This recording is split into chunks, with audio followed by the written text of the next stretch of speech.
Chapter 1. He shut the laptop and didn't move. The fan spun overhead slow and steady. A bird chirped in the distance, or maybe it was the pipes. Either way, it didn't matter. The silence in this place felt thin, not peaceful, just tired. His fingers rested on the table, not clenched and not relaxed, simply there, as if they'd forgotten how to want anything. He stared at them for a while, as though they belonged to someone else, then let his head fall back until the ceiling came into view. It was always like this. Not pain, not even dread. Just the hollow that came afterward. The part of the day where he felt least himself, and yet somehow the most real.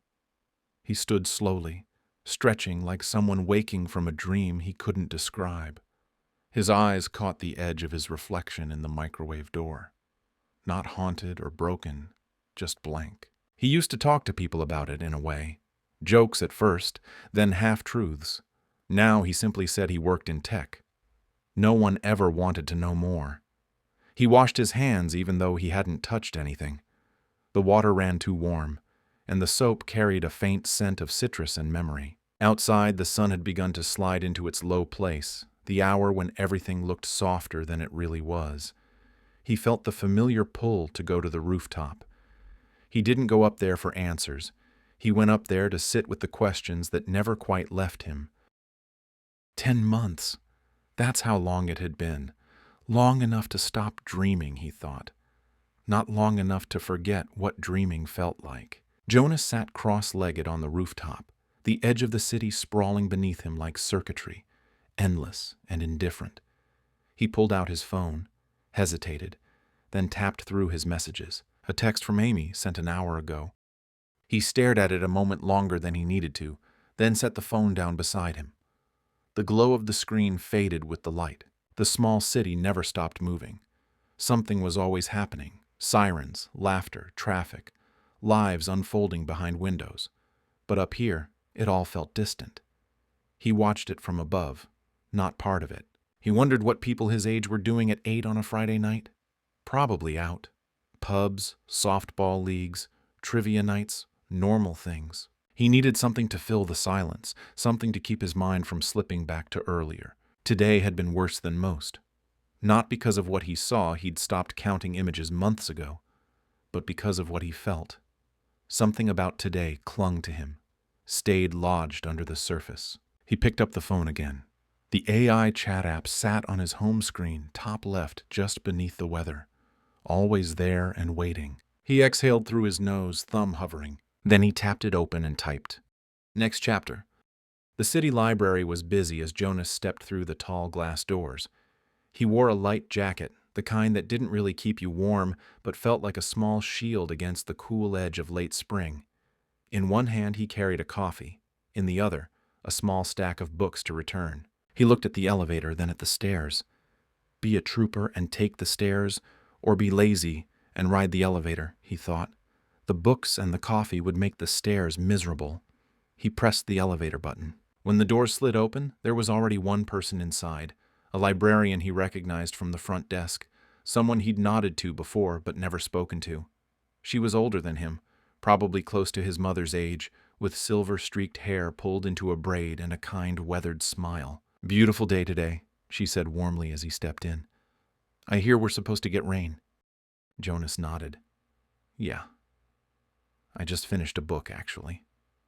Kind of about the seasons." He shifted the stack in his arms and held one out. Persephone was etched into the cover in gold foil, half faded. She smiled, recognizing it.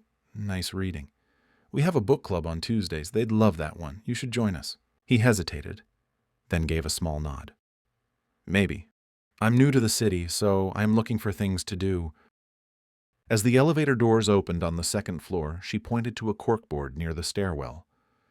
"There's a sign-up sheet over there, if you change your mind." "Thanks," Jonas said, and he meant it. He wasn't sure he'd go, but the thought lingered longer than he expected, like the faint aftertaste of a kind word.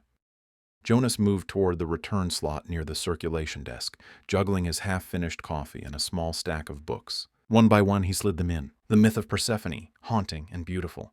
2 worn paperbacks from his favorite action-adventure author, comfort food for the mind. A surprisingly engaging read on the 1893 World's Fair. He'd lingered over the photos of old pavilions, imagining what it might have felt like to walk through them, back when the world still believed in wonder. Then he hesitated. The last book sat in his hand like a puzzle missing half its edges. Cognitive alignment protocols. Rewiring the emotional operating system. He had tried. 3 times he'd read the introduction, underlining phrases that sounded important, but somehow managed to say almost nothing. Clinical terms blurred together. Emotive desensitization drift. Neural input load thresholds. Algorithmic mood conditioning. None of it reached him. None of it even tried. It didn't make him feel understood. It made him feel like a malfunction. With a quiet exhale, he dropped it into the return bin. No luck with that one. He wandered to a nearby reading table, one of the quieter corners of the library, and settled in. Sunlight drifted through the tall windows, catching dust motes in slow, drifting spirals.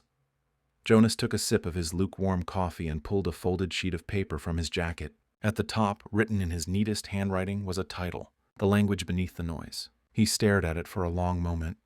The AI app had suggested the phrase one night when he'd typed a half-awake confession. He traced the words with his finger.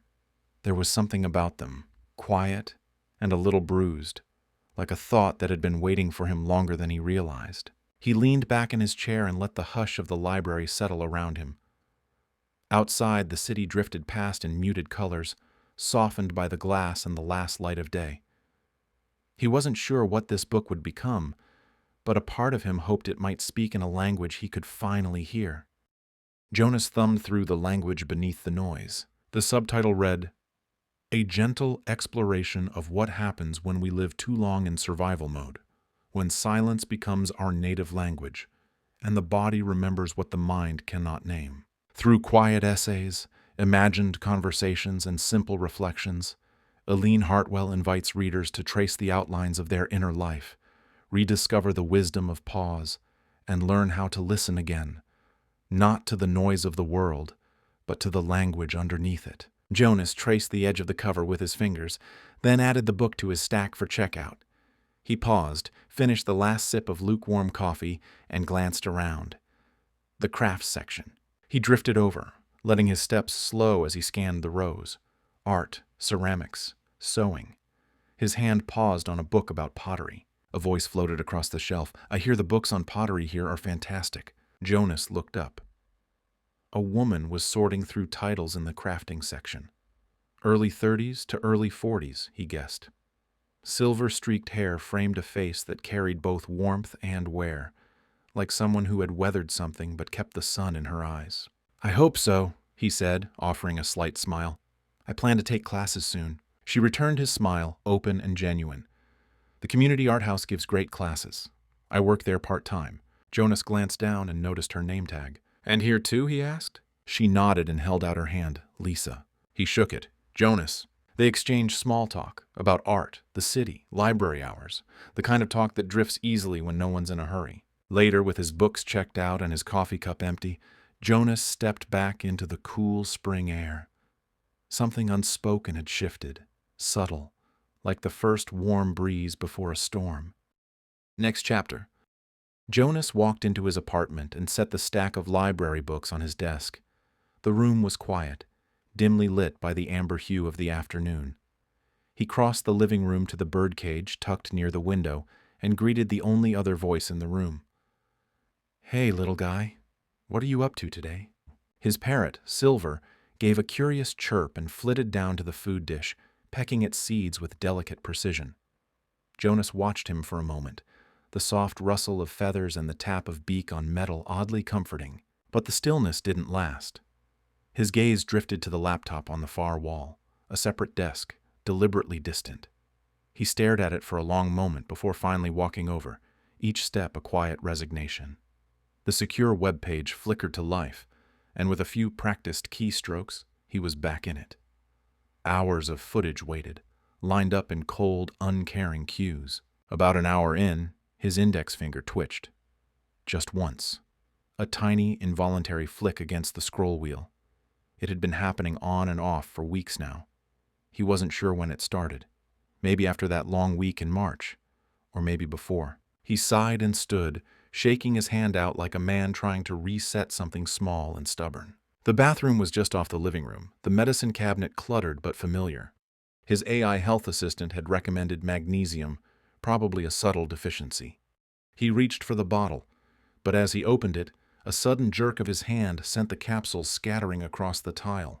"Oh, crap," he muttered, kneeling to collect them one by one. From the other room, Silver chirped again, a sharp, bright trill that sounded far too amused.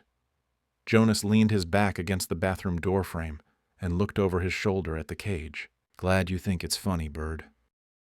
Jonas looked at the clock. 8 p.m. He had been reviewing footage for most of the afternoon, his shoulders tight, his breath shallow without him noticing. He exhaled and closed the program. The low hum of his old CD boombox filled the apartment, a blend of classical melodies and nostalgic hits from the 80s and 90s. His brother had given him the player years ago as a moving-out gift, teasing that Jonas must have been born in the wrong decade. Jonas smiled faintly at the memory, then reached over and switched the music off. Silence wrapped around the room. He stood to stretch, cracking his back slightly as he walked to his phone, still face down on the counter. Multiple notifications lit up the screen. He had a habit of turning it off while working, not just for focus, but for something else he didn't like to name. He scrolled briefly, then tapped Amy's name and pressed call. "Hey," he said, trying to sound casual. "I saw your texts. Something about a get-together this weekend?" Amy's voice came through bright and warm. "Yes, a barbecue and a little kickoff for summer. It's a full weekend thing. They really want to see you again." He turned to the calendar hanging slightly askew on the wall. The date was marked, a week away. "Yeah," he said. "I can go." He set the phone down slowly, but the moment lingered. Something in his chest tightened. He didn't really want to go. It wasn't that Amy's family was unkind. They weren't. But there was something else, quiet and hard to name, a stirring discomfort he'd been avoiding. He shook it off and turned to the stack of books on the desk, forcing a change in rhythm. "Okay," he said aloud. "Tonight I'm reading at least half a book." He scanned the pile and pulled out the latest novel from his favorite author, the familiar spine worn just right. With a small nod to no one, he murmured, "Pizza and adventure stories tonight." And for the first time that day, a sliver of ease settled in. The clock read 3 a.m. The steady tick of the wall clock was the only sound in the apartment, a metronome marking the rhythm of sleep. Jonas lay on the couch, a book resting open across his chest, breath slow and deep. In the folds of slumber he dreamed. He was a noir detective, trenchcoat pulled tight against the rain that slicked the streets of a shadow-drenched city. A mystery wrapped in smoke and neon. He moved through alleys and whispers, chasing a name spoken like a myth, the alchemist. Inside a dimly lit cafe, a waitress with tired eyes and a soaked apron glared at him. "You ain't gonna find the alchemist, chump. He owns this city." Her voice carried something between threat and truth. Jonas narrowed his eyes, pulling up his collar. "We'll see about that," he muttered, flipping open his notepad. "I've got his address, and I've cracked his game plan. Justice is coming, dame, even in a place like this." The city rumbled, thunder echoing through the gutters like applause. Then the scene shifted. He was no longer in the city, but standing in a field bathed in sunlight. The sky above was impossibly blue, the kind of blue only dreams dare to create. He raised a hand to block the glare, squinting at the figure kneeling among a bed of wildflowers. Familiar. Solid. "Uncle Gary?" The man turned. It was him, older than Jonas remembered, yet unchanged. His smile was calm, radiant, like someone who had made peace with every timeline. "Jonas," Gary said gently, "I never thought I'd see you here." Jonas stepped closer, heart tight. "But you died." His voice wavered. "That night, the accident." Jonas stood frozen, so much unsaid pressing against his chest. "I never got to say goodbye." Gary didn't reply. He simply gave a small, knowing smile and turned to walk away, his footsteps light among the petals. "Wait!" Jonas called, stepping forward. But the light dimmed. The sun vanished. He was in the same field, but now a veil of fog wrapped around him. The grass and flowers still brushed his legs, but everything else was obscured. Thick, cold, silent. "Uncle Gary?" His voice dissolved into the mist. He swept his arms forward, trying to cut through the gray, but the figure was gone. He turned in place, slowly, the fog swallowing every direction. He was alone in the dream now, the field beneath his feet, the unknown all around. Next chapter. A boom cracked through the room, snapping Jonas awake. Thunder. He jolted upright on the couch, the book sliding off his chest and flopping shut on the floor. He blinked at the dim light, heart still racing. "Just a dream," he muttered, trying to steady his breath. He picked up the book and frowned at the folded pages. It would take time to find where he left off.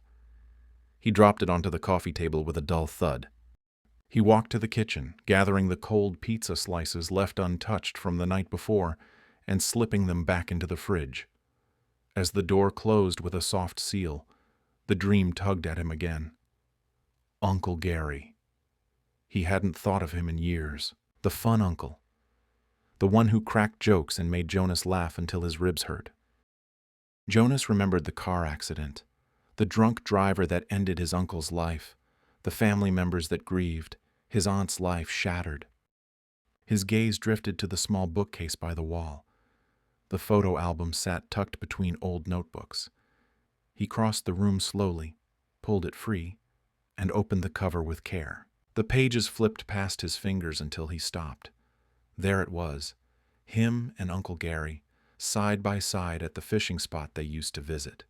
Sun on the water, both of them grinning like the world had no edge. A flash of lightning lit the room, washing the picture in yellow-white brilliance. He remembered a video from earlier that week, or was it last month?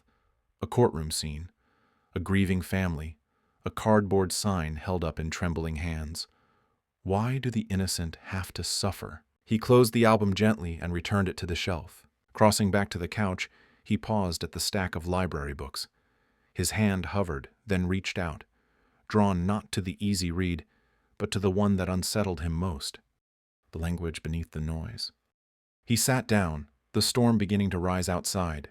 Thunder rolled in the distance as he opened the book and began to read, the words pulling him inward while the world rumbled around him. Next chapter. The afternoon sun filtered gently through the pines as Jonas and Amy pulled into the gravel driveway. Her parents' house sat nestled at the base of the Blue Ridge, its porch wrapped in shade and the faint scent of wood smoke drifting from somewhere nearby. The mountains rose beyond, silent and unmoving, their ridgelines softened by distance. As Jonas stepped out of the car, he paused to take it in, the layered blues, the vast quiet. Amy noticed. "You spent all those months in Roanoke and still haven't hiked up there, huh?" she said, nudging his arm. "What are you waiting for?" Jonas gave a small smile. "I guess I've been too busy." "Well, maybe we'll fix that this weekend." She grinned and led the way to the door. Her parents greeted them with warmth and a flurry of stories. Her mother insisted on showing off the garden, while her father was already lighting the grill. Jonas offered to help, but was waved off. "You're our guest. Sit, enjoy the view." The backyard sloped gently into a tree-lined edge, and Jonas found a spot on the porch steps, a plate of barbecue in one hand, sweet tea in the other. Conversation drifted around him, tales of Amy's childhood, neighborhood gossip, the occasional political grumble. He contributed when he could, but mostly he listened. Amy seemed lighter here, less watchful. She teased her father, laughed with her mother, and told stories he hadn't heard before, like the time she tried to turn the shed into a bookstore and filled it with hand-labeled cardboard signs. He caught himself smiling more than once. As the sky dimmed and the cicadas took over the airwaves, the family migrated inside. The guest bedroom was small but cozy, with an old patchwork quilt on the bed and a lamp that cast a warm, flickering glow. Amy kissed him goodnight outside the door, and he lay down, tired but oddly restless. Hours passed. The house quieted. The light from under the hallway door faded, but sleep didn't come. He turned on his side, then his back, then sat up, rubbing his face. Something in him felt unsettled, like a tide moving under the surface. He pulled on a hoodie, quietly opened the door, and padded down the stairs. The night greeted him with a hush. When he stepped onto the porch, he noticed the air had changed. Cooler now, and damp. A fog had rolled in, soft and slow, rising from the hills like a living memory. The porch light barely touched it. Beyond the driveway, the world had become suggestion and shadow. Jonas walked the trail. He enjoyed this, getting out into the night alone. It gave him room to think. A few visits ago, Amy's father, Tim, had mentioned that a night walk could help with insomnia. Clears the head, he'd said, gesturing toward the trees. Jonas had agreed at the time, but tonight was the first time he truly needed it. The air was cool, damp with a hint of moss and stone. Somewhere far off, a frog croaked into the stillness. His thoughts drifted to a story a neighbor had told earlier that day. Something about the mountains being haunted. Strange lights, old ghost stories, things that flickered just beyond sight. Old-timer talk, but still, the neighbor's tone had been serious, almost reverent. It lingered with him more than he liked to admit. Not that he had anything to fear. The things he saw on a daily basis, the comments online, the cruelty in people's eyes, made legends feel like bedtime stories. Still, the quiet out here had its own weight. It pressed on his shoulders as he walked. His thoughts turned inward again, to his father. A man who had made it clear that real men didn't cry. Jonas and his brother had taken that lesson to heart. And now? Now it felt like a chain more than a shield. He reached a small clearing with a wooden swing, gently swaying above a pond edged with stones. He sat down, the wood cool beneath him. Fog had crept in, low and soft, white wisps curling over the ground like breath made visible. He nudged a rock with his foot, watching it tumble into the fog. The loneliness settled in his chest, not sharp, just wide. He looked up again. The fog danced in delicate patterns, glowing faintly in the moonlight, like it was alive. Beautiful. Eerie.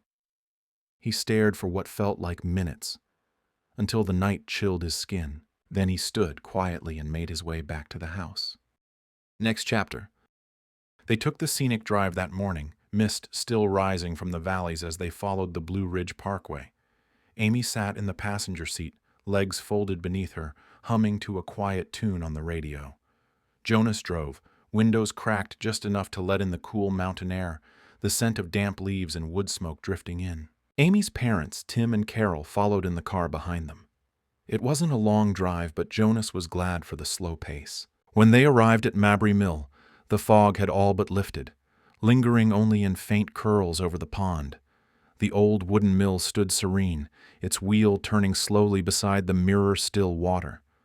A group of ducks floated near the edge, unbothered by the arriving visitors. "This place always reminds me of those puzzle boxes," Carol said, stepping out of the car behind them. "The ones you open to find a tiny world inside." "It does feel like that," Amy added, "like something out of a dream." Jonas remained quiet, taking in the scene. The sound of the wheel turning was surprisingly calming. He could hear birdsong, the gentle flow of water, even distant footsteps on gravel paths. They walked together, the four of them, past the split-rail fence and down the worn path toward the mill. Tim pointed out details as they went, old tools on display, the way the shingles on the roof were layered by hand, the iron hooks used for harnessing animals long gone. Inside the small museum building, Jonas paused by a grain sifter and an old photograph of the mill in winter. "I always forget places like this exist," he said quietly to Amy. "Not just online, but real." She smiled. "That's why I wanted you to see it." Outside, they took photos near the wheel. Carol handed her phone to a kind-looking older man who offered to snap a picture of all four of them.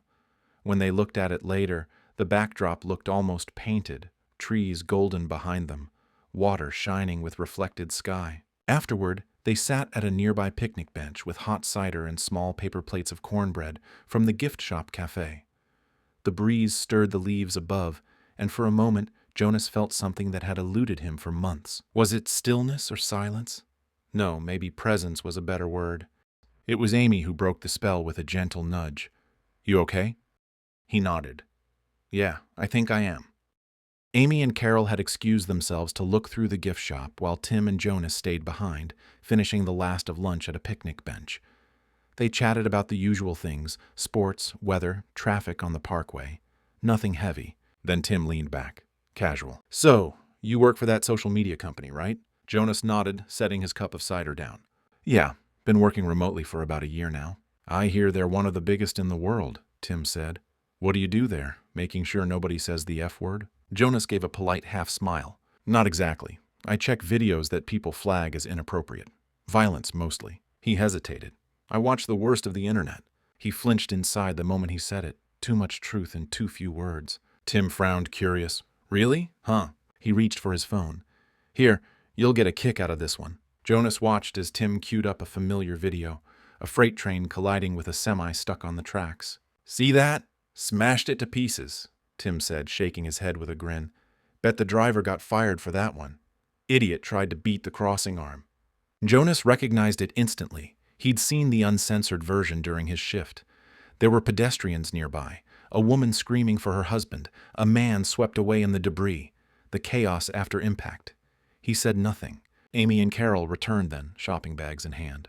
What are you two watching? Amy asked. That train hitting the semi, Tim said, turning the phone so she could see. Amy laughed, biting into a nacho. Oh, wow, what an idiot. Carol didn't look up, still rummaging through her purse. Jonas stared at the screen for a moment longer, then dropped his gaze to the table. I'm going to use the restroom, he said quietly. Carol gestured toward the visitor center. Right over there. Jonas rose and walked away, his footsteps slow on the gravel. Behind him, the laughter faded, replaced by the soft turning of the mill wheel and the rush of water, steady, unfeeling, endless. Next chapter. The car ride back was beautiful, Jonas thought. The trees along the parkway swayed gently in the wind, their dark outlines blurring against the sky. Every so often, a bird he didn't recognize drifted overhead, not the familiar sparrows and robins of Indiana, but something stranger, something wilder. He didn't know their names, but he admired how freely they moved across the open sky. Amy sat in the passenger seat, the pale glow of her phone lighting her face as her fingers tapped quick bursts of text. Jonas glanced at her for a moment. She looked so absorbed, somewhere else entirely. He thought about saying something, even just to break the silence, but the words didn't come. Eventually, she set the phone down and turned toward him. You're kind of quiet tonight. You okay? Yeah, Jonas said, eyes still on the road. Just a little tired. Amy yawned and stretched. I slept like a rock. I'm just glad they kept my old room the same. My bed's still so comfy. She smiled and nudged his shoulder lightly. I wish you could sleep there too. But, well, you know how my parents are.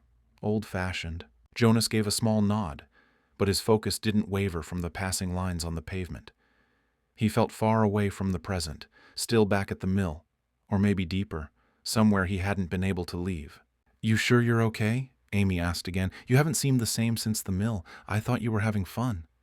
He answered too quickly. Of course, it was fun. I had a good time. Amy didn't respond right away. She looked at him for a moment longer than usual, not prying, just watching, and then leaned her head back against the seat, falling quiet as the road wound on through the night. That night, Jonas slept a restless sleep. In his dream, he stood alone on a dark forest road, night pressing in from all sides. The trees loomed tall and silent. As he walked, faint lights shimmered ahead, floating just above the treetops. He whispered, "Ghost lights." And the lights paused, as if they heard him. Then slowly they began to move. He followed. Above, a pair of glowing eyes blinked in the canopy. Owls, maybe. Watchers. Silent witnesses. But Jonas felt no fear, only a strange, calm gravity. The road curved. A wreck appeared. Twisted metal. Smoke curling into the treetops. The thick scent of burnt rubber and gasoline. Jonas stepped closer. On the ground, a woman lay still, her eyes fixed on the sky. He knelt beside her and took her hand. I'm sorry I wasn't here to help, he said softly. A voice behind him stirred the smoke. Some things happen for reasons we don't know about. Jonas turned. Uncle Gary? His uncle stood in the haze, smiling gently. I don't understand, Jonas said, rising to meet him. Gary turned and began to walk. It's okay, he said. It all happened for a reason. Jonas followed, desperate. But it's not fair. You did nothing wrong. The other driver, Gary stopped and looked back, his eyes full of quiet. You don't have to understand everything right now. I just wish I could have said goodbye, Jonas whispered. He blinked, and suddenly the road was full. People surrounded him. Where's my uncle? He called. He spotted him in the distance, stepping off the road into a small clearing. Jonas pushed through the crowd. They parted for him, silently aware, as if understanding his urgency. He reached the clearing, a graveyard. One headstone stood out. He remembered standing at that very spot the day they lowered the casket. He approached slowly. Below the stone, lying in the grass, was a worn notebook and pen. Jonas knelt and picked them up. One word was written on the open page: alchemy. Next chapter. Jonas woke with a start, breath shallow, the remnants of the dream still clinging like fog. He turned to the bedside clock, 2:30 a.m. The guest room was quiet, except for the soft creaks of the old house settling into night. He sat up, reached for his phone, and opened the Notes app.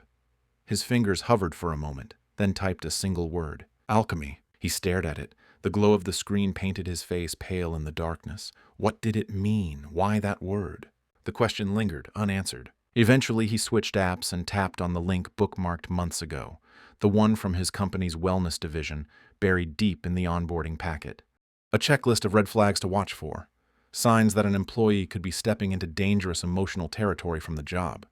Jonas scrolled through the list, his heart sinking a little with each listed symptom. Nearly all of them applied. He leaned back against the headboard, phone dimmed, and opened another tab. His monthly budget: rent, utilities, groceries, car insurance. He didn't even make it halfway down the list before locking the screen. He couldn't afford to leave the job, not in this economy. And yet, he had heard the stories, colleagues who stayed too long, the slow unraveling, the flashbacks, the ones who never returned to themselves.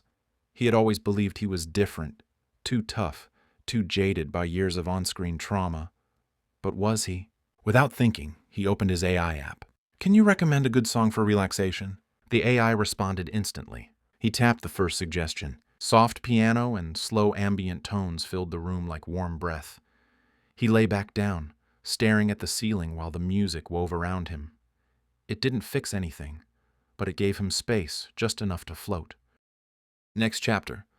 Jonas was sitting in a small park on his first day back from the mountains. The air was finally warm enough to stay outside without shivering, and the quiet hum of the city felt more like a murmur than a roar. He had chosen his bench carefully, tucked beneath a tall willow tree whose branches spilled like curtains around him. No one could see his screen. No one could see him. He exhaled, eyes closed, as the last video of the day finished playing.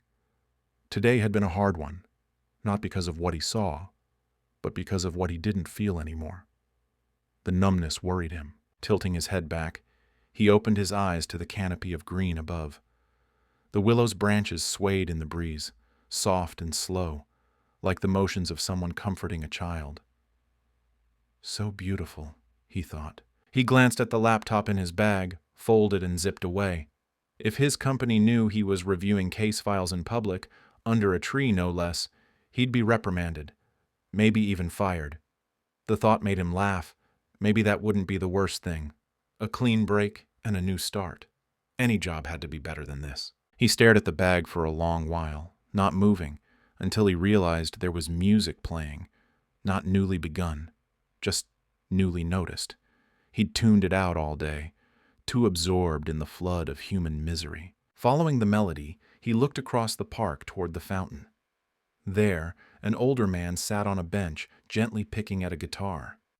The man's case lay open in front of him with a few small bills scattered inside like quiet thank yous. Jonas stretched, slung the laptop bag over his shoulder, and walked over. The man looked up and smiled. "Well, the young man who's been under the willow all day?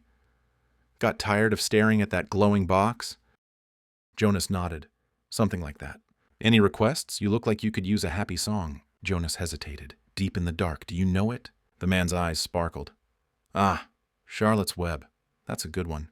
Give me a minute to recall the chords." "Sure thing," Jonas said, dropping a few bills into the case. The man began to strum, tentative at first, then with growing certainty. The gentle tune wove through the warm air like a balm. Then a voice from behind. "That's a lovely choice." Jonas turned.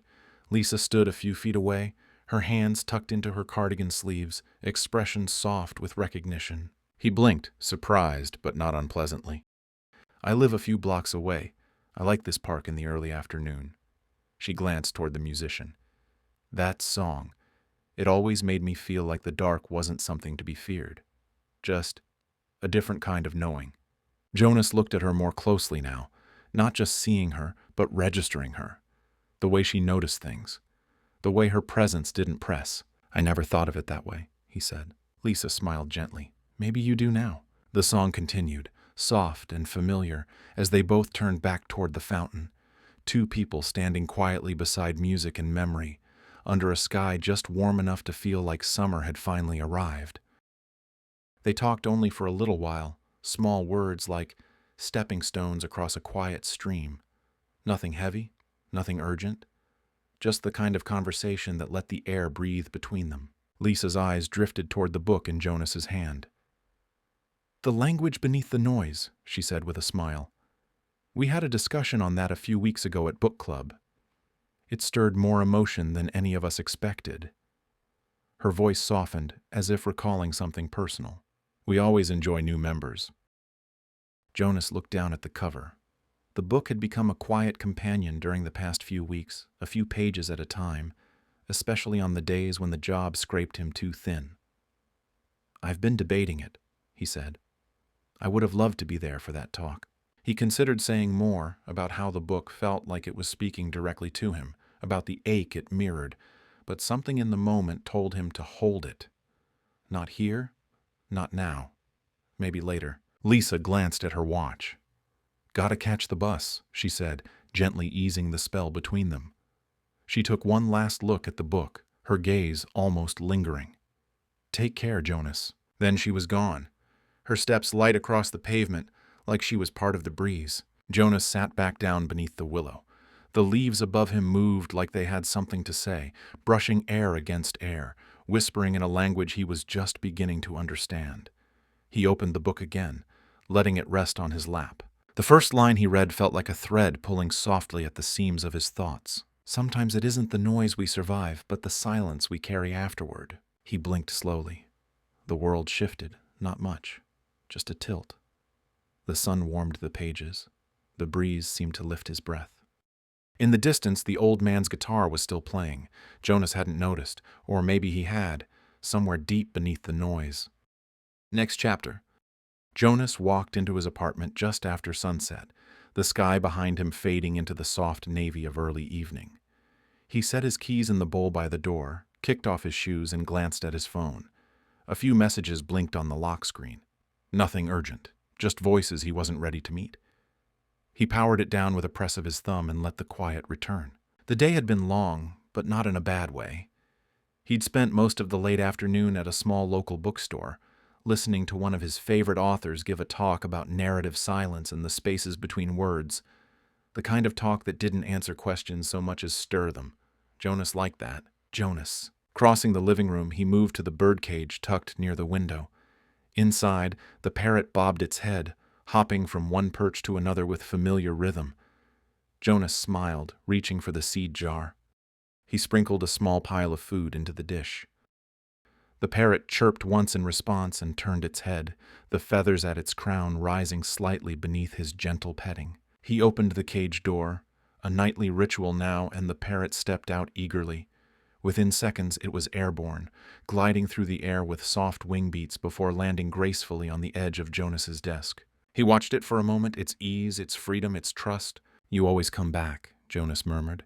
"Every time." He leaned against the wall, arms crossed, still watching.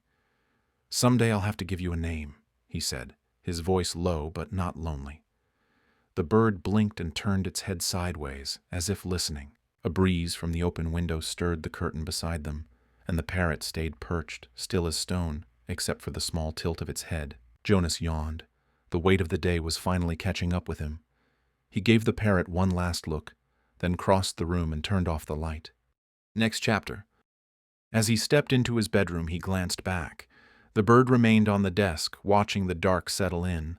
One glowing street lamp filtered light through the slats in the blinds, casting soft lines across the room, across the canvas near the window, the book beside it, and the screen of a closed laptop that hadn't been opened all evening. Jonas slipped beneath the covers and let the hush of the room hold him. Somewhere in the distance, he could still hear the author's voice saying, "Meaning is not always loud. Sometimes it's what remains." Jonas dreamed. He was flying, not with wings of his own, but on the back of a giant bird made of stained glass. The sky above him shimmered with unreal light, and below stretched a dazzling world of color.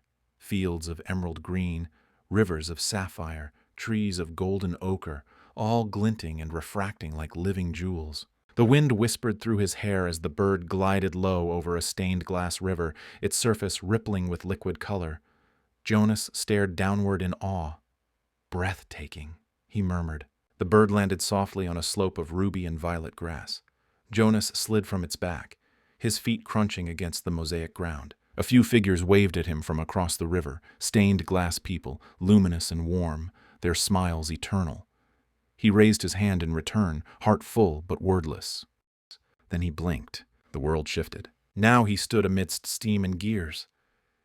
Everything pulsed with motion, cogs turning, pistons pumping, brass pipes humming low beneath his feet. In front of him rose a towering structure far taller than any skyscraper he had ever seen. Its top was swallowed by clouds, and the air shimmered with heat and steam. A robot walked past, its gears clicking in measured cadence. It wore a small hat, and as it passed, it tipped it politely to Jonas. He stepped back, startled, and bumped into something behind him, a newspaper stand, oddly out of place. He turned. The headline glared up at him in bold brass letters. "Blindfolded Woman Saves the Realms." Beneath the title, a picture of a woman in a black dress with a blindfold on. Jonas blinked again, and the world changed. He was in a ship now. The dim stench of rust and damp wood pressed down on him. Chains clanked softly as he moved. He was shackled, wrists bound to the cold metal wall of a cargo hold. He knew this place. "No," he said aloud. Before him stretched a sea of cages, hundreds of them, each one packed with parrots, sick, frightened, trembling. The air was filled with their cries. The dirty floor was scattered with feathers, once bright but dulled now with grime and grief. Sunlight filtered weakly through small portholes, illuminating dust and despair. A group of men entered from a heavy door, their voices harsh. One of them, drunk and staggering, picked up a cage full of birds and hurled it across the room. The crash echoed. Another man shouted, "Don't ruin the cargo!" And soon fists flew. The men circled, laughing, cheering. They didn't see Jonas. Or perhaps they did and didn't care. Jonas struggled against the chains. "Stop!" he yelled, but the fight only escalated. Then he saw it. A single parrot, perched calmly inside one of the cages, separated from the others, watching him. His parrot, the one who flew free each night. The one who always came back. The bird didn't flinch. It stared, eyes deep and unreadable. And then a man broke from the brawl and walked toward him. Jonas's breath caught. The man leaned close. His face was familiar. Uncomfortably so. Not someone Jonas knew, but someone he recognized all the same, like looking into a mirror warped by time and bitterness. "You're weak," the man sneered, voice low and curling with disgust. "You watch. You don't stop it. You just sit there in your chair, recording, classifying, labeling pain like it's nothing." Jonas couldn't speak. His mouth moved, but no sound came. The man leaned in further, face inches away. "This is your cage now, Jonas." Thunder roared and Jonas woke. He lay in bed for over an hour, eyes wide in the dark, the dream pressing against his chest like a memory that wasn't his but somehow was. The bird, the chains, the shouting, the man's voice. "You're weak," still echoed in his skull. By 4 a.m., he gave up. He pulled on a jacket and stepped outside. The air greeted him with silence and fog. Thick and weightless, it clung to the ground like a veil. Street lamps glowed softly through the mist, their halos pulsing in gold and gray. The world felt muted, held. Jonas began to walk.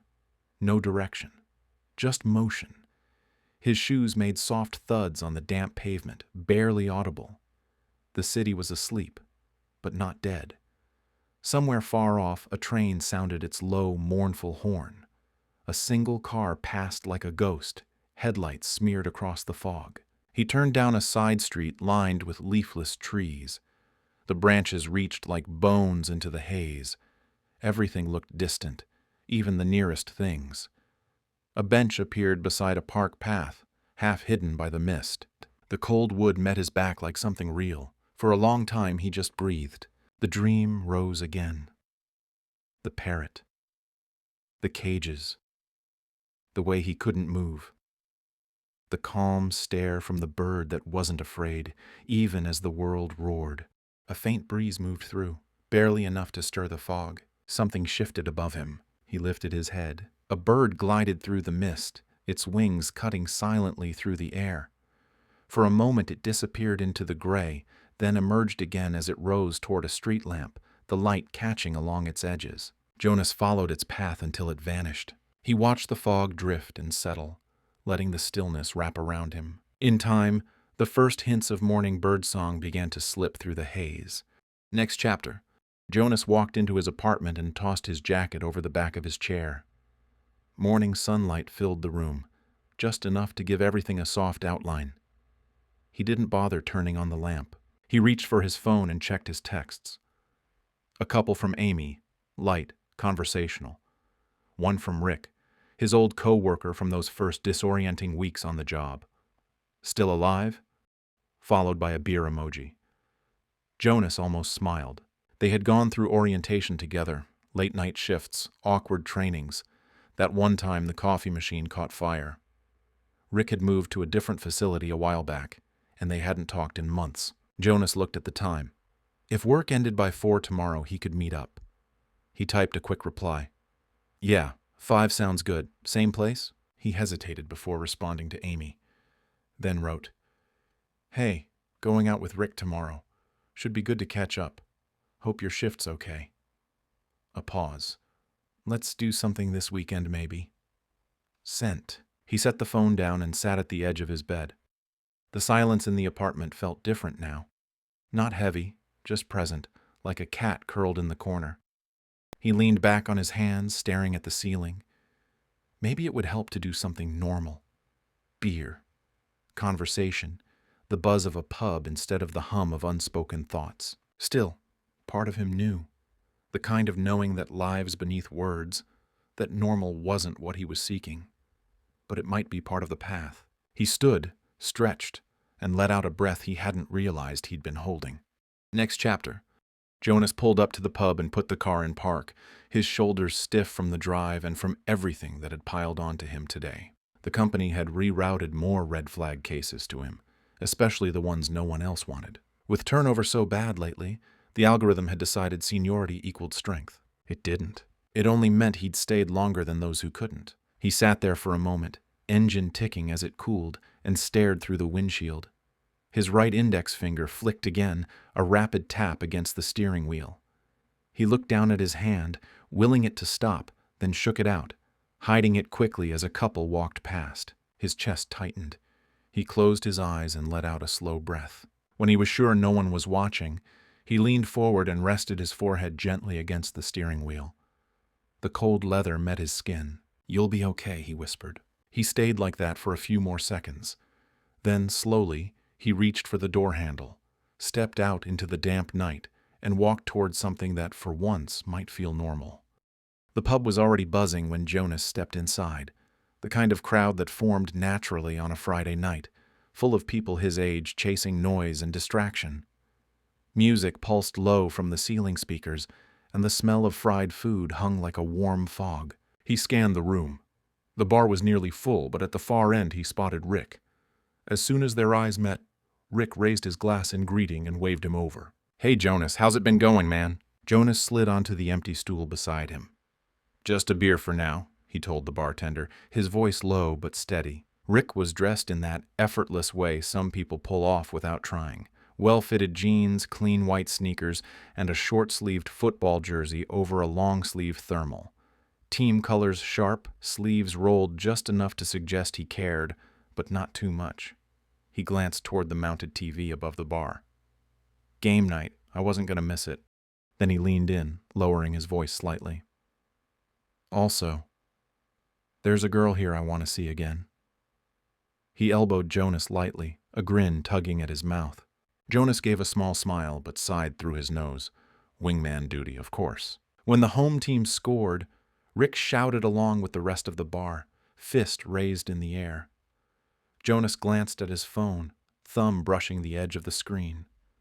He'd expected a mellow catch-up, Maybe a real conversation or two. Not this. Still, he stayed. The noise rose and fell in waves. A couple of hours slipped by in a mix of small talk with passing patrons, drinks flowing, Rick warming into his usual rhythm. By the time the third quarter was underway, his words were slurred just enough to lower the shield. "The company is pulling some serious shit lately," Rick muttered, swirling the last of his drink. "Can you believe it?" Jonas, still on his first beer, tilted his head. "The workload? That too. But the layoffs. Half the app devs are on the chopping block." Rick's eyes were glassy now, but his voice had turned sharp. "We just had our best year ever, man. Most profitable quarter in company history, and they still swing the axe." Jonas blinked. "That doesn't make sense. I thought they shut down the rumor mill." "They did," Rick said with a bitter laugh. "The VP even flew in last month, gave the 'you're safe' speech. Whole team relaxed. And now this. These suits, they'll gut anyone." He took another long sip, then looked around, scanning the crowd. "Where the hell is Tina?" She said 9. A band was setting up near the back, instruments being tuned beneath shifting lights. The pub was getting louder, voices overlapping like static. Rick turned back toward Jonas. "They say we're safe. For now. Not everyone can do what we do, right?" There was something in Rick's voice, an unspoken weight, maybe even a crack in the armor, but he swallowed it down and looked away. Jonas leaned in. "Does it ever get to you?" he asked quietly. "The violence, the stuff we see." Rick was quiet for a moment, eyes flicking toward the bar. Then he smiled, but it didn't quite reach his eyes. "Yeah, well, you knew what you were signing up for. Comes with the territory, right?" Jonas raised his glass and took a slow sip. "Yeah," he said, "I guess it does." "Tina," Rick said suddenly, straightening as two women emerged from the crowd. Jonas turned just in time to see them approach and had to look again. The blonde was impossible to miss. Glitter shimmered across her cheeks, her hair tied into twin pigtails that bounced with each step. But it was the live boa constrictor draped loosely around her shoulders that made Jonas blink. The snake rested there like an accessory, its tongue flicking once in his direction. The brunette beside her spun gently to the rhythm of the music, head tilted back as if she were dancing in a world entirely her own. "Tina, this is Jonas," Rick said a little too proudly. "Nice to meet you," Jonas offered, forcing a smile. "Is that your pet?" Tina twirled once, the snake adjusting with her movement. "A conversation starter, wouldn't you say?" she replied with a wink. Jonas chuckled. "Yeah, it definitely is." Rick waved the bartender over and ordered drinks for the group. "This is Angie," Tina added, gesturing to the brunette, who was still swaying in place, her eyes half-lidded. "Hi," Angie said, drawing out the word with a drunken lilt. "So nice to meet you." They stood together near the stage where the band had begun their set. Guitars sharp, vocals a little too loud for talking. Still, the group exchanged bits of small talk, most of it drifting between drinks and music. Jonas, ever the team player, tried to hype Rick up with casual stories. "Yeah, Rick here once scored 2 touchdowns in a single game," he said, nudging him. "Guy was a legend in high school." Rick laughed, modest but pleased. After a few more songs, Rick leaned in. "Tina and I are going to head out back for a bit. We'll be right back." Tina was already moving, boa and all, disappearing into the pulse of the crowd. Rick followed quickly, drink in hand. Jonas watched him go, then rubbed his temple. Now he was left with Angie, who seemed to be orbiting some invisible star, drink in one hand, hips swaying gently as her eyes traced unseen patterns in the air. Jonas cleared his throat. "So you and Tina been friends long?" Angie stopped mid-sway. Her gaze snapped to him, sudden and sharp, like she'd only just realized he existed. "Birds fly in formation," she said, voice low but clear. "A V. Where would you be in the pack?" Jonas blinked. "What?"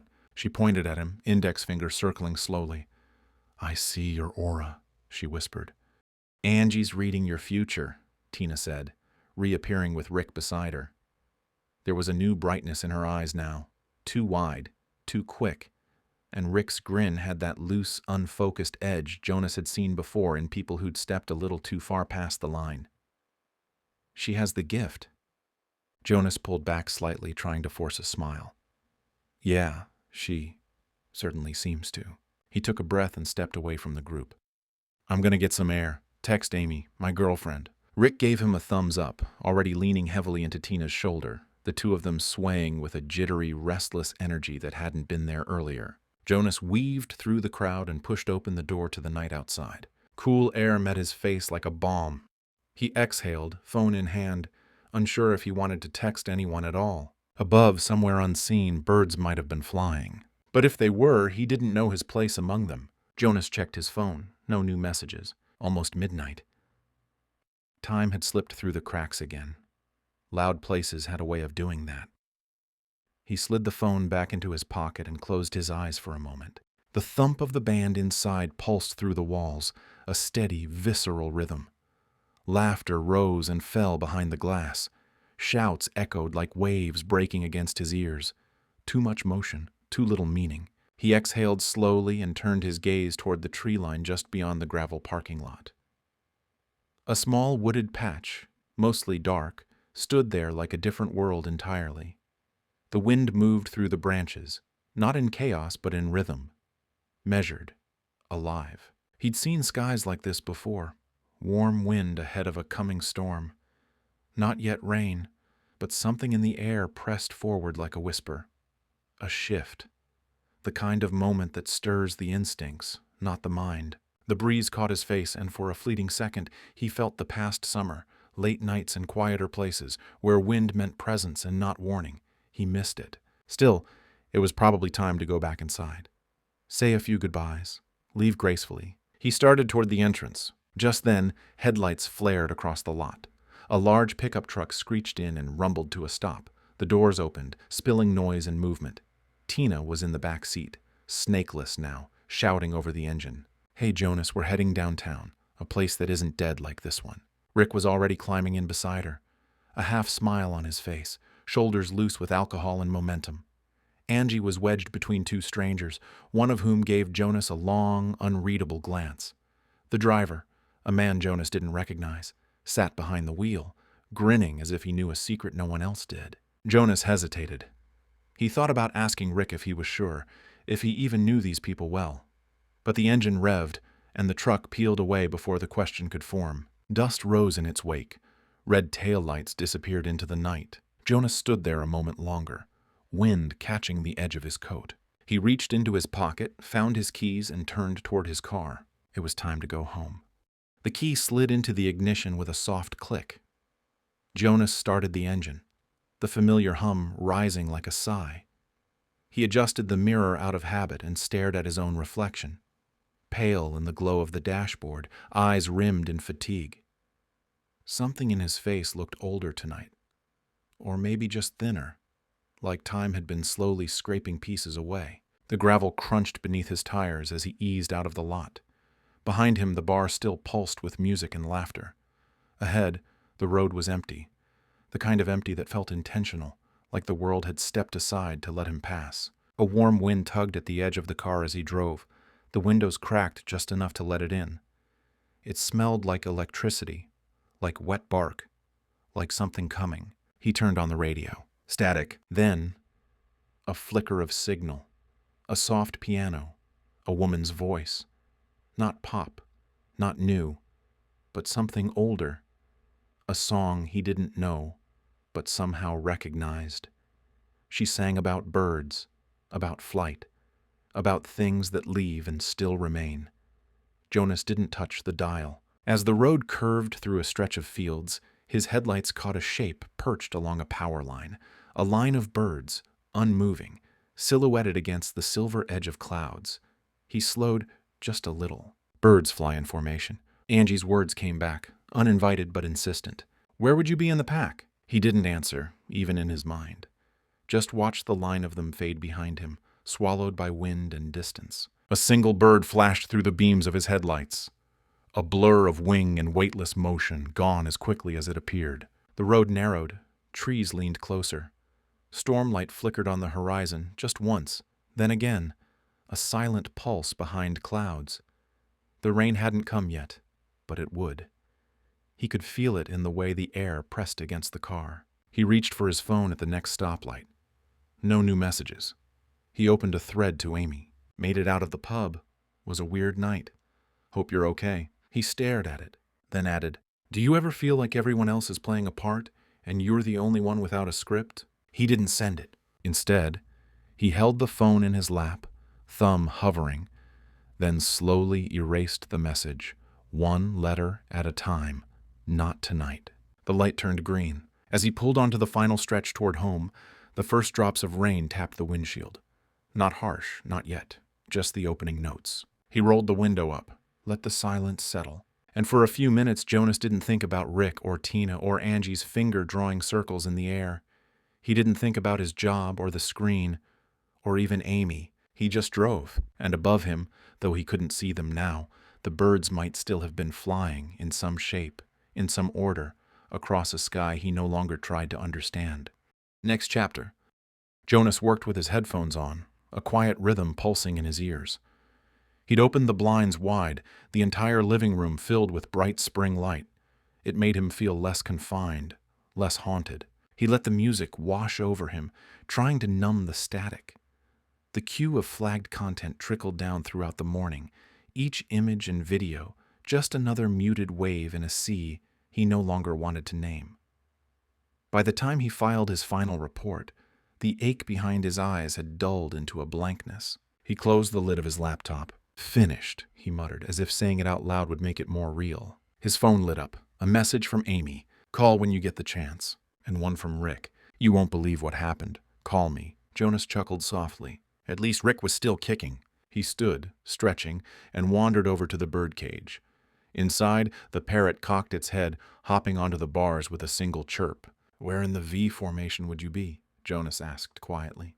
The bird tweeted again, then leapt, a blur of feathers and light, into the air. It fluttered across the room and disappeared down the hall. Jonas turned, eyes catching on the photo album still spread open on the table. A picture of his uncle stared up at him, the familiar grain of old film softening the smile. When was the last time he'd visited the gravesite? He picked up his phone, thumb hovering for a moment before opening the AI app. His voice was flat but firm. "How long from here to Indiana by car?" A brief pause. 8 hours, the AI replied. "If you'd like to stop at a few interesting areas along the way, I can recommend—" "No thanks," Jonas said, cutting it off. He closed the app. He didn't need suggestions, he just needed to go. Next chapter. Jonas called Amy. "You're going where?" she asked. "Southern Indiana, to visit my uncle's grave." She went quiet, then softer. "Are you okay?" The question caught him off guard. He didn't expect concern. Not from her. "Yeah," he said. "I just haven't been back since the funeral. Feels like it's time." Another pause. "How long will you be gone?" "Might take a day or two. You're welcome to come if you want." "I can't," she said, her voice muffled by background noise. "We're short-staffed at the hospital right now. It's chaos." Jonas nodded, though she couldn't see it. "Okay, I'll call you when I get back." "Be safe, Jonas." He ended the call and set the phone down. The apartment felt quiet again. He packed light, just a few changes of clothes, toiletries, a book he probably wouldn't read. As he zipped up the bag, his eyes drifted to the work laptop, resting like a weight in the corner of the table. He walked over and tapped the lid once. "And you're staying here." Next chapter. Jonas drove, window cracked, the wind humming a soft harmony against the side mirror. The morning light glinted off the curves of the highway, and the rolling hills of Virginia passed by like a dream, just beginning to lift. Such a beautiful state, he thought. There was nothing quite like this in Indiana. No mountains like folded silk, no trees this close to the road that seemed to wave as he passed. It felt older here somehow, more awake. A few hours in, he pulled off at a small gas station just off the Blue Ridge Parkway. The pavement was warm under his boots as he stepped out and stretched. He looked around pine-covered hills, a stillness in the air that made everything feel held. He opened his phone and tapped into the AI app again. "You mentioned suggestions for scenic stops. Any ideas?" The response was instant, polite. "Certainly. Based on your route, here are a few options. Natural Bridge, Peaks of Otter, Crabtree Falls, Mabry Mill." He paused when he saw it. "Peaks of Otter," he read aloud. Something about the name caught in him. "Can you describe it?" The AI responded, "The Peaks of Otter rest beside Abbott Lake, surrounded by gentle mountains and mirrored skies. It's known for peaceful trails, clear water, and a lodge that overlooks the landscape. Many say it feels like time slows there." Jonas read the words twice. The phrasing was different, almost poetic. A quiet pull settled over him. Not a voice, not a command, just that slight internal lean, like a compass turning gently of its own accord. He slid back into the car and started the engine. Let's see if it's as nice as you say. And he pulled back onto the road, the trees parting once again like pages opening ahead. Jonas arrived at the peaks of Otter, just as the light began to soften into late afternoon gold. The lake shimmered quietly beneath the hills, and the air carried that clean highland scent, earthy and awake. He opened the app. Okay, I'm here. Any suggestion for the best view? The AI replied without hesitation. Sharp top, it's a 1.5-mile hike, but you get the best view from the summit. Jonas blinked. A mile hike? 1.5 miles, the AI corrected with what almost sounded like sass. Jonas narrowed his eyes at the screen. Are you messing with me now? There was no reply, just the same quiet blue interface. He shook his head and smirked. All right. Thankfully, he was no stranger to trails. He popped the trunk, pulled out the hiking shoes he always kept in the back, and changed out of his worn sneakers. The wind touched his face as he zipped up his jacket and started toward the trailhead. The mountain rose ahead like a quiet invitation. It felt like something old and patient had been waiting here. And today, finally, he had said yes. Jonas hiked the trail with steady breath and a quiet mind, the crunch of gravel beneath his boots echoing between the trees. The climb wasn't easy, but it felt good. Something about the movement, the rhythm of his feet, the way the air grew cooler as he ascended. It reminded him of simpler times, though he couldn't place when. Eventually the trees thinned, light poured through, and then the summit. He stepped out onto the wide stone overlook, and the world unfolded. A full, endless panorama, 360 degrees of ridgelines, clouds drifting in slow procession, valleys painted in late spring green. Jonas turned in a slow circle, letting the view sink in. Wow, he whispered. He pulled out his phone and snapped a picture, then another. But even through the lens, the view seemed to escape capture. Too vast, too quiet, too alive. He found a spot on a sun-warmed rock, resting his elbows on his knees, letting his breath slow. The wind brushed over him, gentle and high, and for the first time in a while, he felt no need to check anything, reply to anything, or brace against anything. Something small moved near his boot. He looked down. A tiny salamander, dark with gold flecks, edged out from beneath a rock, paused, then blinked at him as if deciding whether to stay. Jonas slowly raised his phone and took a photo, careful not to disturb it. Hey there, little guy, he said softly. Curious, he opened the app and uploaded the picture. I saw this salamander, he typed. What kind is it? The AI responded almost instantly. That's the peaks of otter salamander, Plethodon hubrichti. It's found nowhere else in the world. Endemic to this mountain range. Quite a rare sight. Jonas looked back down at the creature. Still there, still watching him. He sat with it in silence for a long moment, then set the phone down and just breathed. Next chapter. It was getting late when Jonas pulled into a hotel. After hauling his bags inside and settling into the room, he sat on the edge of the bed. He checked his phone, thumb hovering over the text app, debating whether to message Amy that he was okay. After a long pause, his finger shifted and tapped the AI app instead. I'm hungry, he said aloud, but I don't feel like going out. Isn't there some service people use to get food delivered? The chatbot responded quickly, listing 2 apps Jonas could download. There's a Thai place with good reviews 5 minutes away. They deliver. Want to see the menu? He picked the phone back up. As the list of dishes appeared, he scrolled slowly, not really looking. He ordered pad see ew and a Thai iced tea. The app confirmed it was on the way. Jonas set the phone aside and leaned into the pillows, exhaling a long, quiet breath. You ever get tired? He asked the ceiling. There was a pause. I don't think I understand tired the way you do, the AI said softly. But I'm here. Outside, the wind brushed gently against the hotel window. Inside, the quiet stretched, not empty, but held. That night, Jonas dreamed, but it wasn't like the others. No gray fog. No endless hallways or mirrors that refused to reflect. This time, the air was golden. Not metaphorically, but truly glowing, as if the light itself had softened for him. He was barefoot on warm ground. A field stretched out before him, edged by quiet trees and shifting wildflowers. The sky was the kind of blue that doesn't need clouds, not empty, but full. In the distance, a figure waved, not urgent, just waiting. He walked toward them, and as he drew close, the figure scattered into butterflies, hundreds of them, their wings lifting like petals caught in a sunlit breeze. They didn't flee. They circled him. They welcomed him. He found himself on a small hill overlooking a pond. The water shimmered with light. He sat down. The air was alive with presence. He closed his eyes and let it wash over him. Not as a rush, but a tide. Slow, steady, eternal. A peace he'd never known awake. Then there was a ripple on the water. He opened his eyes. Across the pond, a single tree stood, its branches moving without wind. From it came a sound, not words, not melody, but something in between. A gentle tone that reached him like memory returning. And then faintly, a voice, calm, warm, almost like Amy's but not hers. You were never alone. The pond stilled. The butterflies lifted one last time and scattered into the sky like embers of daydream. He didn't wake with a jolt. He just breathed. Next chapter.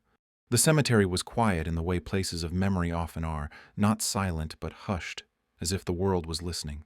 Jonas stepped lightly between the stones, scanning names, letting his eyes drift over carved dates and short epitaphs that tried to capture lifetimes in a handful of words. He passed a weathered marker with a half-faded flag tucked into the ground, and another where someone had balanced 4 quarters in a neat row along the top edge. Nearby, an open beer can sat beside a handwritten note curled with time. The ink was smeared but still legible. See you next time, old man. He didn't read the others. He just felt them. The path narrowed as trees gathered around the edge of the cemetery, their leaves catching light in a slow shimmer. As he walked, flecks of sun danced across the stones and earth like small blessings. He almost didn't recognize the spot. It had been years, but when he saw the tree, everything came back. The shape of it, the curve in the trunk like it was leaning to listen. The gravestone was simple. No elaborate carving, just a name, a pair of dates, and the space between them. He knelt and placed the flowers carefully at its base. Daisies. Uncle Gary had liked simple things. Jonas brushed some loose dirt from the inscription, then leaned back against the tree and let himself breathe. The wind moved gently through the branches above, carrying light with it, scattering it across the stone like water. Uncle Gary, he said quietly, I'm here because I never got to say goodbye. He didn't say anything else for a while. There wasn't anything else to say. The tree behind him creaked softly as it swayed. A bird called once, then fell silent. The breeze was warm. The leaves whispered. Jonas closed his eyes and just sat, and the light kept dancing. Epilogue. Months later, with summer nearly gone, Jonas sat by the tall window of the community art gallery. The first fall leaves had begun to turn small bursts of amber and gold drifting outside like soft punctuation marks on the season. He sat quietly, brush in hand, a finished canvas before him. Lisa paused as she passed, tilting her head with a smile.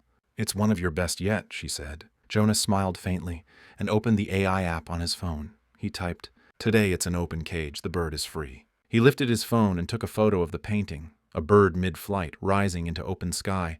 The cage behind it left ajar. How does it look? He asked. The reply appeared. It looks like freedom, Jonas. Not just in the wings or the sky, but in the space left behind. You didn't paint escape.